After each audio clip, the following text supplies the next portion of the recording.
आज जो मैं आपको घटना सुनाने जा रहा हूँ, ये सच्ची घटना है।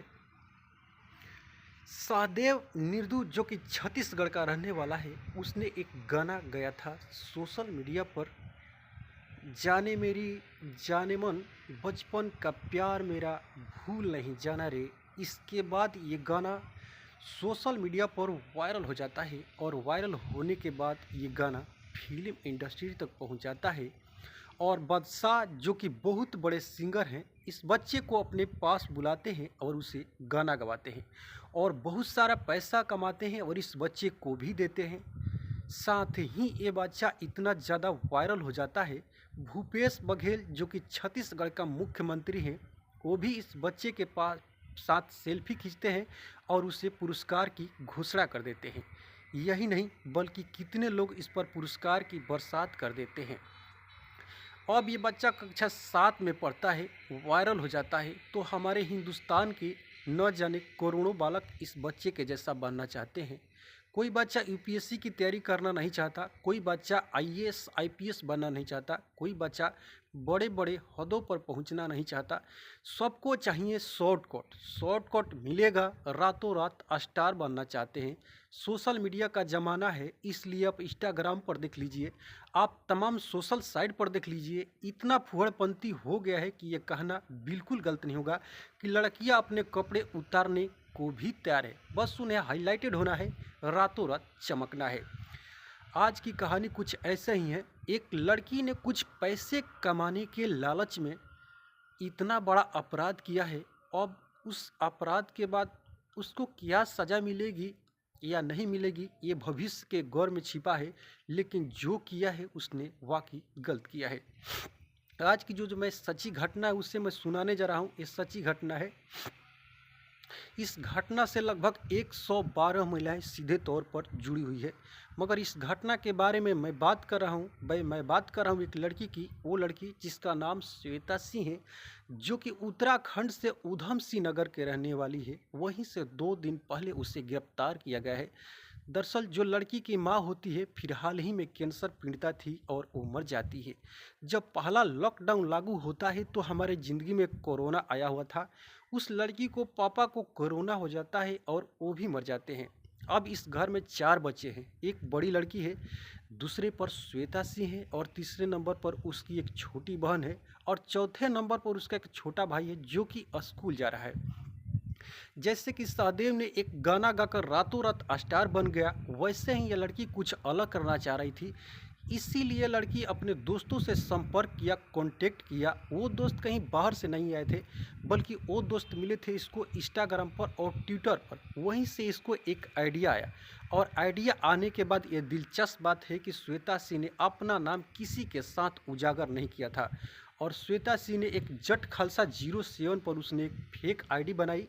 उस फेक आईडी से शुरुआत की उसने जहर उगलने की। ऐसा जहर उगला एक कम्युनिटी विशेष के खिलाफ, मुसलमानों के खिलाफ, अल्पसंख्यकों के खिलाफ, और इसके बाद लाइक कमेंट शेयर की छड़ी लग जाती है।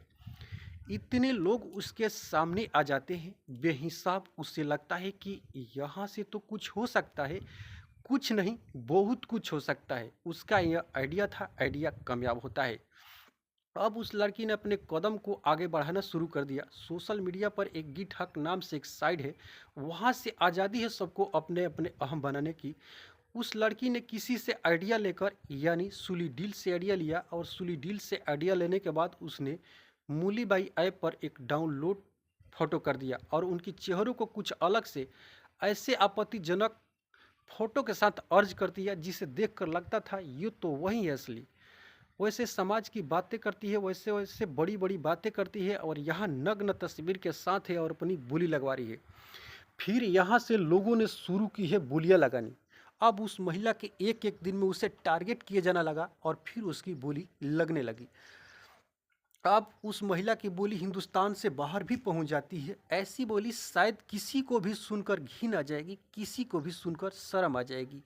ये ऐप जब वायरल होना शुरू होता है तब 1 जनवरी को एक पत्रकार हैं जो कि दोपहर में काम करती हैं, मैं उनका नाम लेना नहीं चाहता, उनके पास किसी दोस्त ने मैसेज किया कि तुम्हारा फोटोग्राफ सोशल मीडिया पर वायरल हो रहा है, तुम्हारी तो बोली लग रही है, क्या तुम किसी के साथ जाना चाहती हो? क्या तुम ये सब धंधा करती हो?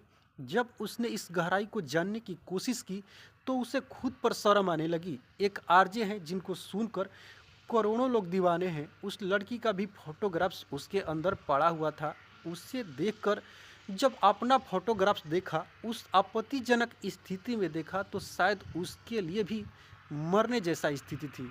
मगर ये लड़कियां जिनकी मैं बात कर रहा हूँ, ये महिलाएं जिनकी मैं बात कर रहा हूँ, देश की ऐसी 114 महिलाएं हैं जो वाकई बड़ी में हिम्मत वाली है। ऐसे तो कहा जाता है कि बेटी बचाओ बेटी पढ़ाओ, इसलिए बेटियां घर से बाहर निकली। ये भी कहा जाता है कि मुसलमानों में औरतों को घर के अंदर रखा जाता है। इन महिलाओं ने कुछ आज़ादी के साथ आगे आती है और लड़ाई लड़ती है, मगर इनका चेहरा इस रूप में पेश किया जाएगा, इन्होंने कभी सोचा भी नहीं था। 1 जनवरी को जब दिन निकलता है, लोग खुशियाँ मना रहे थे, नए साल के खुशियों में सराबोर थे, तभी एक पत्रकार ने रिपोर्ट दर्ज करवाती है और उसका मामला सोशल मीडिया पर इस कदर वायरल होता है, एक ट्रेंड चालू होता है। फाइनली इस घटना के मुख्य आरोपी श्वेता सिंह को गिरफ्तार कर लिया जाता है। जब पता चलता है कि श्वेता सिंह, इसके परिवार में ना माँ है ना बाप है, 2 बहनें भी है, उसका एक छोटा भाई है और वो खुद भी लड़की है और खुद महिलाओं की बोली लगा रही है, तो फिर इसमें अंतर क्या रह जाता है? क्या ये धर्म का अंतर रह गया? मैं आपको जानकारी के लिए बता दूं, सन 2018 में एक मंच से नरेंद्र मोदी जी, जो हमारे देश के प्रधानमंत्री हैं, वो कहते हैं कि बलात्कार चाहे हमारे शासनकाल में हो या बलात्कार चाहे पिछले शासनकाल में हो, बलात्कार बलात्कार होता है। बहुत ही घिनौना हरकत है, ऐसा नहीं होना चाहिए। जब बलात्कार बलात्कार होता है तो क्या इन अल्पसंख्याकों के लड़कियों के खिलाफ उठने वाली आवाज़ें आवाज़ नहीं है? इनके खिलाफ उठने वाली आवाज़ ही आवाज़ है। तो फिर इनको उस नज़रिए से क्यों देखा जाता है जिस नज़रिए से दूसरे को देखा जा रहा है? इसलिए हमें सचेत रहना है, सतर्क रहना है और ऐसे लोगों के खिलाफ आवाज़ उठानी है। खासकर पुलिस और प्रशासन की नैतिक जिम्मेदारी बनती है कि ऐसे मामले में कड़ी से कड़ी कार्रवाई होनी चाहिए। ये कार्रवाई जो भी हुआ है, फिलहाल जब सोशल मीडिया पर ट्रेंड चालू होता है, इसके बाद प्रशासन जगती है, पुलिस जगती है और गिरफ्तारियां शुरू होती है। अब तक 3 लोग गिरफ्तार हो चुके हैं। श्वेता सिंह भी गिरफ्तार हो चुकी हैं, बंगलोर से विकास कुमार भी गिरफ्तार हो चुके हैं और तीसरा नाम जो अभी सामने है, जियाऊ, जो नेपाल से गिरफ्तार करने की कोशिश की जा रही है। मगर एक नाम और आया था, महक रावल, जो कि उत्तराखंड से गिरफ्तार हो चुका है। मैं ये कहना चाहता हूँ 2, 4, 6, 8, 10, 20 लोग हो सकते हैं, इनको गिरफ्तार करके जेल में डाल दिया जाए। मगर उनको भी तो देखिए, जो लोग इन्हें लाइक करते हैं, जो लोग इनकी पोस्टों को शेयर करते हैं, कैसी मानसिकता बन गई है। क्या हर आदमी इसी मानसिकता के सहारे जी रहा है?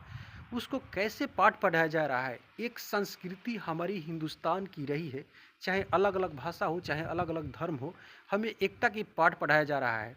यहाँ कौन सा पाठ पढ़ाया जा रहा है? यहाँ कोई देखने वाला, सुनने वाला है इस दुनिया के अंदर? अगर है तो सबको एक ही पौधान पे रखिए ना, क्यों इन्हें बंटवारा कर रहे हैं? सिर्फ इसलिए, थोड़े से पैसे के लिए, कुछ राजनीति के लिए, कुछ सत्ता हासिल करने के लिए बच्चों को हम क्या दे रहे हैं? आप सोच कर देखिए, आपके आसपास में, आपके आसपास के गलियों में कहीं किसी के साथ हादसा हुआ हो, चाहे वो किसी भी जाति का हो, चाहे वो किसी भी धर्म का हो, चाहे किसी ने किसी को मारा हो, क्या मारने वाला घर में सुरक्षित बैठा है? नहीं, वो जेलों के अंदर होगा।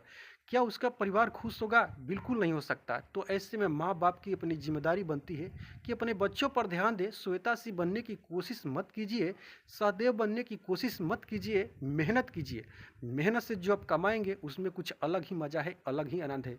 जैसे कि प्रधानमंत्री कहते हैं कि बलात्कार बलात्कार होता है, बेटी बेटी होती है, चाहे वो किसी भी जाति का हो, चाहे वो किसी भी धर्म का हो, चाहे वो किसी भी मजहब का क्यों न हो। इसलिए हमें सचेत रहना है, सतर्क रहना है और ऐसे लोगों के खिलाफ आवाज़ उठानी है। खासकर पुलिस और प्रशासन की नैतिक जिम्मेदारी बनती है कि ऐसे मामलों में कड़ी से कड़ी कार्रवाई होनी चाहिए, ताकि भविष्य में एक मैसेज आए कि जो काम गलत करेगा उसके साथ भी गलत होगा। जय हिंद, जय भारत।